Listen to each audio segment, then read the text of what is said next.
এটারও খুব ভালো হতো যদি মাননীয় প্রধানমন্ত্রী বা তার প্রতিনিধি এই বিষয়ে বিরোধী দলের সাথে একটু আলোচনা করতেন। আমরা অবশ্যই তখনও এটাকে গ্রহণ করতাম অত্যন্ত আনন্দের চিত্তে। বিসমিল্লাহির রহমানির রহিম, নাহমাদুহু ওয়া নুসাল্লি আলা রাসূলিল কারীম। মাননীয় প্রধানমন্ত্রী, বিরোধী দলীয় নেতা এবং অন্যান্য মাননীয় সংসদ সদস্যবৃন্দ, আসসালামু আলাইকুম রহমতুল্লাহ। আমি মাননীয় প্রধানমন্ত্রীকে ধন্যবাদ জানাতে চাই।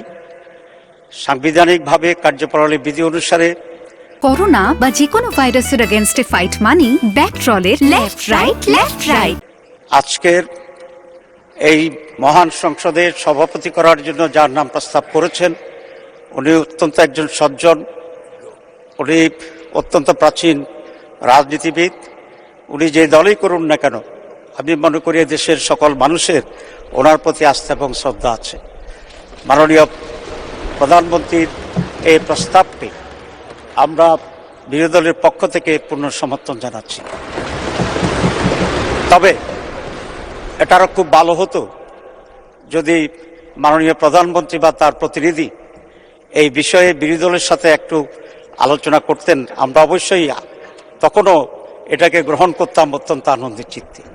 তো আমি আশা করি আগামীতে এই ধরনের যে সমস্ত বিষয় আসবে আলোচনা করা সম্ভব। তো সরকারি দল বিরোধী দলের সাথে আলোচনা করলে পূর্বান্নেই এটার পরিবেশটি আরও উন্নত হয়। আমি সেই আশাবাদ ব্যক্ত করে এবং এই সিদ্ধান্তের প্রতি আমি আবারও প্রশংসা করে এবং মাননীয় সভাপতি, ওনার বাড়ি কুমিল্লা, আমার বাড়িও বোধহয় তার কাছাকাছি, সেই জন্য I have an special affiliation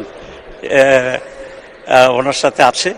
সব মিলিয়ে অত্যন্ত আনন্দ চিত্তে সমর্থন পুনঃব্যক্ত করে ধন্যবাদ জানিয়ে শেষ করছি। আল্লাহ হাফেজ।